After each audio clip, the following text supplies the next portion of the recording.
Bonjour à tous et bienvenue sur ma chaîne YouTube Zilo Cuisine. Aujourd'hui, je vous retrouve pour réaliser une galette bretonne pur beurre. Alors, la galette bretonne, pas les galettes de sarrasin, mais la galette sèche que l'on peut servir éventuellement en guise de galette des rois. Ou quelquefois, vous en trouvez farcie avec du pruneau ou de la framboise. Ben, ici, on va la faire nature. Donc, pour la réaliser, il faut peu d'ingrédients, mais c'est très riche. Alors, qui dit cuisine bretonne dit cuisine généreuse, mais vous ne serez pas obligé d'en prendre une trop grande part. Donc là, je vous donne la recette pour une galette qui fera environ pour 10-12 personnes, puisque c'est une galette sèche, hein, donc on n'en prend pas non plus un quart de gâteau. Pour réaliser, donc il vous faudra du beurre. Donc moi j'ai pris un beurre demi-sel. En principe c'est ce qu'utilisent tous les Bretons. Si vous n'avez pas de beurre demi-sel, que vous n'avez que du beurre doux, ben, n'oubliez pas de mettre la pincée de sel. Alors pour la petite histoire, pourquoi en Bretagne consomme-t-on du beurre demi-sel? C'est une histoire de gabelle, puisque les autoroutes, enfin les routes en Bretagne ne sont pas payantes comme sur le reste du territoire en France. Et par conséquent, autrefois, avec les histoires de gabelle, eh bien les Bretons se retrouvaient à avoir beaucoup de sel parce qu'ils n'avaient pas d'impôts et taxes à payer sur les routes. Et voilà, le sel, puisqu'on est près de la côte, le sel est à profusion un petit peu partout. Et comme le sel est un moyen de conservation, puisqu'on conserve la viande, on conserve plein de choses avec du sel, donc on a eu l'idée, hein, quand je dis on, forcément c'est pas moi, de mettre du sel dans le beurre de manière à éviter qu'il ne rancisse trop vite. D'où le beurre salé. Et puis voilà, il y avait des régions qui étaient moins riches en sel et qui ont continué à manger du beurre doux. Voilà, c'était pour la petite info. Donc, vous aurez besoin également de 6 jaunes d'œufs. Donc, les blancs, moi je vais les mettre un par un dans des petites coupes comme ça en silicone, direction congélateur. Ça servira pour faire des meringues ou des financiers un petit peu plus tard. Donc 6 œufs, je vous ai dit qu'il fallait du beurre, mais je vous ai pas donné la quantité, c'est 300 g de beurre. Donc vous le coupez en petits dés, hein. Voilà, en petits dés de manière à ce qu'il ramollisse. Il vous faudra un demi-kilo de farine, 500 g de farine. Moi là j'ai pris une farine toute simple, hein, premier prix.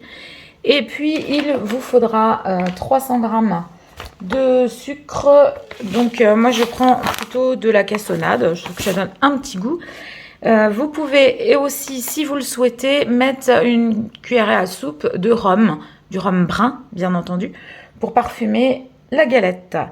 Alors ça va être une galette sèche, hein, vous voyez, on a les mêmes proportions, j'allais dire pratiquement, enfin pas les mêmes proportions, mais les mêmes ingrédients que pour le 4 quarts. Des œufs, de la farine, du sucre, du beurre. Il n'y a pas de levure. Allez, c'est parti. Je vais commencer par séparer mes blancs des jaunes, de manière à ne garder que les jaunes. Alors voilà, j'ai pesé donc tout. Donc là, j'ai mes 6 jaunes d'œufs. J'en ai prélevé une petite cuillère à café que je vais mettre avec un petit peu de lait pour dorer ma galette. Hein, mais alors, si vous le préférez, vous pouvez reprendre du coup un 7e œuf jaune d'œuf. Après voilà, ça fait beaucoup de blanc. Enfin, si vous faites des macarons, des choses comme ça, souvent il reste beaucoup de jaune, hein, pour celles qui font des macarons. Moi c'est pas mon truc, mais voilà. Donc là j'ai préparé ma cassonade, donc 300 g. Moi j'ai mis 265 à peu près parce que j'aime pas quand c'est vraiment trop sucré. J'ai mes 500 g de farine. Bon, et ben on va commencer. Donc je vais prendre mon robot, le KitchenAid. Je vais mettre la feuille en K, en forme de K pour pétrir. Je vais mettre mon bol et je vous montrerai quand ça sera fini parce que je vous épargne les oreilles. Alors voilà, j'ai changé un petit peu l'emplacement. Vous voyez mon beurre, j'ai fait tourner mon beurre donc qui est bien ramolli. Je vais venir y ajouter la cassonade.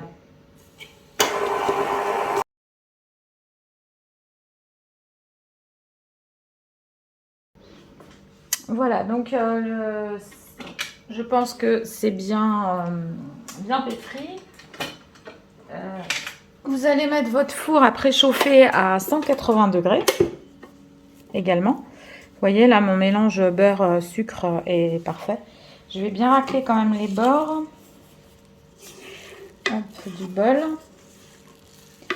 Et puis, nous allons ajouter... Alors, si vous voulez mettre du rhum, c'est maintenant. Moi, je ne vais pas en mettre. Hein, je vais le garder nature. Il y a un de mes enfants qui n'aime pas trop le rhum. Donc, je vais lui laisser un bon goût de beurre frais, là. Et voilà. Bah, éventuellement, on peut mettre, pourquoi pas, un calva aussi, si vous n'avez pas de rhum. Et voilà. Donc, j'ai tout décollé, là, pour bien faire... retomber dans le bol. Et puis, je vais à présent ajouter les jaunes d'œufs.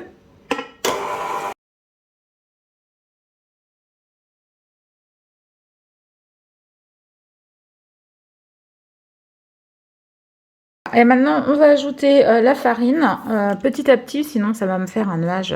Vous allez voir, ça va faire une pâte sablée très granuleuse et très épaisse.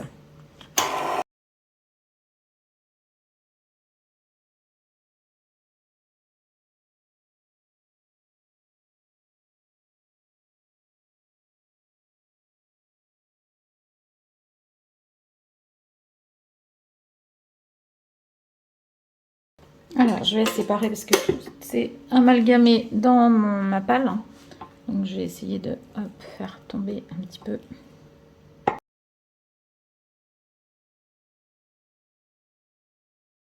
Oui, j'ai mis les 2 tiers là, à peu près de la farine. Vous voyez, c'est déjà pas mal épais. Hein. Ça fait vraiment une pâte, comme une pâte à tarte pratiquement. Hein, parce que de toute façon, c'est une galette sèche.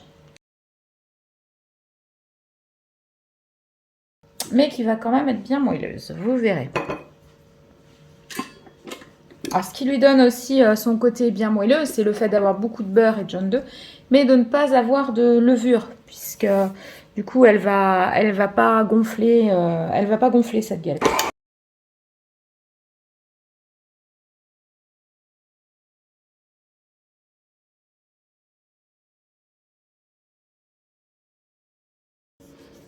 Alors voilà, j'ai mis toute la farine. Vous voyez, c'est très compact, c'est très collant. Donc je vais tout faire bien détacher de ma pâle pour bien l'amalgamer de nouveau, pour que tout est sûr d'avoir un bon mélange bien homogène.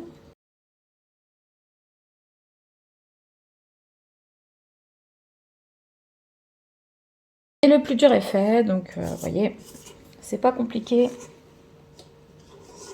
Bon, c'est généreux hein, au prix où est le beurre et les œufs. En ce moment, c'est vrai que c'est pas un gâteau, mais je vous assure, c'est à faire. Vous verrez, c'est un régal. Moi, mon papa nous faisait souvent ce type de gâteau.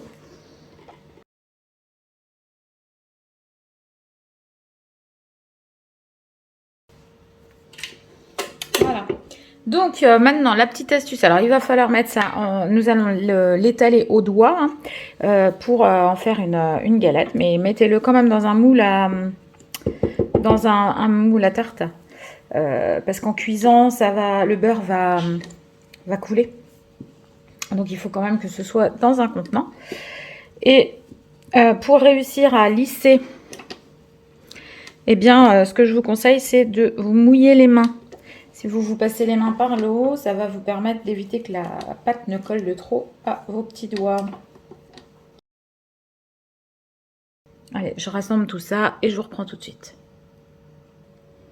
Voilà, donc voilà la pâte obtenue. Je vais venir mettre ça dans mon moule à tarte. Donc là, j'ai un moule, je ne sais pas, allez, diamètre 25, 26. Ça doit être un plat de 26 cm, je pense, je dirais.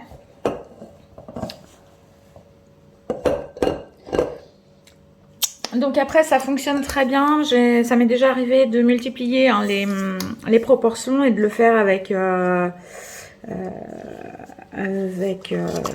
peu plus de farine. J'avais dû mettre 800 grammes, puis on a fait une règle de 3 hein, pour savoir. Donc je sais pas, 8 œufs. Hop là, ça bouge. Alors, il faut que je sorte mon petit tapis antidérapant pour mettre dessous. Voilà.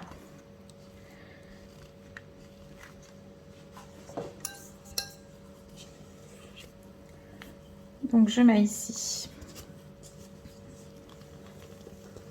ma pâte. Donc, si vous voulez faire, vous savez, ces galettes bretonnes là que l'on trouve avec farci avec du pruneau ou de la framboise, bah, vous mettez, c'est de la confiture. Hein.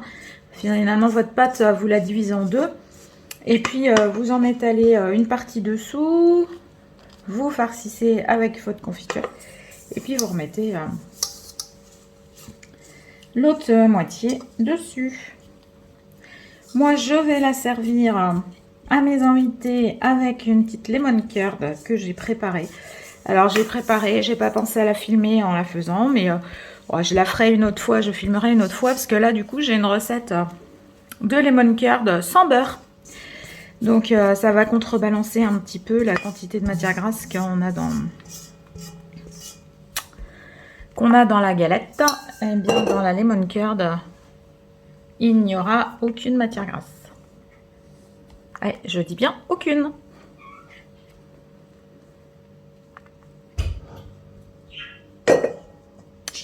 Alors, je vais aller mouiller mes petites mimines. Voilà, et maintenant, on va aplatir, vous voyez, il n'y a pas besoin de s'embêter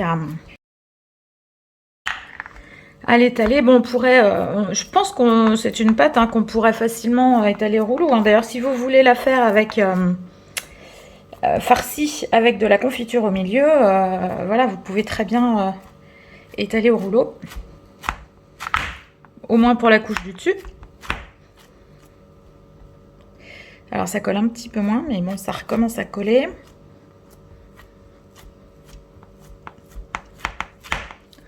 Allez, j'aurais pu mettre un moule un peu plus grand. Bah, c'est pas grave, là mes parts, je les ferai un petit peu plus petites parce qu'elles seront plus épaisses. Et ça va partir ensuite en cuisson pour 40 minutes à 180 degrés. Alors, je vous le dis tout de suite, si toutefois j'oublie de vous redonner les infos plus tard. Ouais, ça cuit assez longtemps, 40 minutes, mais surveillez, parce que moi, il m'arrive quand même fréquemment d'éteindre le four avant. Donc, ça va dépendre un petit peu de la puissance de votre four. Je dirais, faut compter au moins une bonne demi-heure, quoi. Alors là, forcément, on a toutes mes traces de doigts. On voit on voit les grains, parce que moi, j'ai utilisé une cassonade assez grossière. Si vous utilisez un sucre fin, un sucre en poudre, vous n'aurez pas toutes ces marques-là. Et donc, si vous voulez faire ça pour une galette des rois, voilà, n'oubliez pas de mettre la fève. Donc voilà, je vais essayer de bien lisser.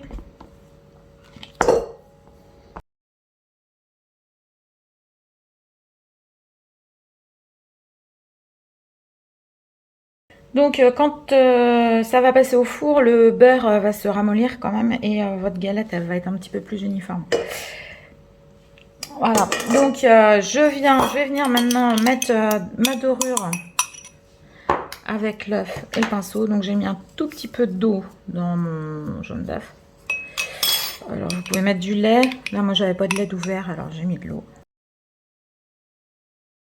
Voilà, histoire de lisser un petit peu le dessus.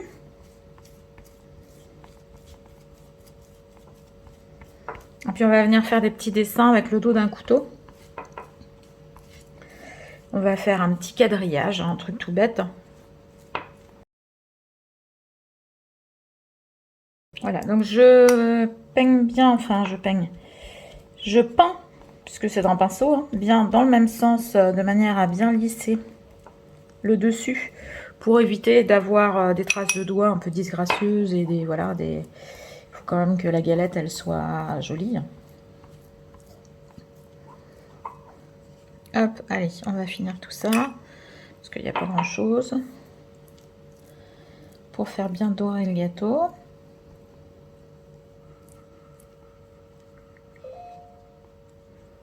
Non. Alors, avec le dos de mon couteau, je vais venir faire des dessins.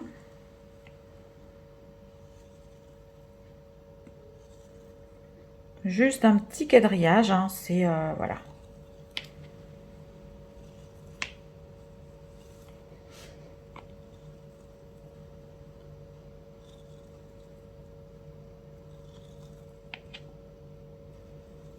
Voilà, c'est un gâteau tout simple, tout bête. Donc on lui fait un petit dessin aussi tout simple, tout bête. Voilà, ça part en cuisson. Je mets ça au four. Donc dans une demi-heure, je vais contrôler. Mais maximum 40 minutes de cuisson. Alors, voici mon gâteau après 30 minutes de cuisson à 180 degrés. Donc il est bien, enfin il dort légèrement. Moi j'aime bien les choses bien cuites. Donc je vais le laisser bronzer un petit peu plus.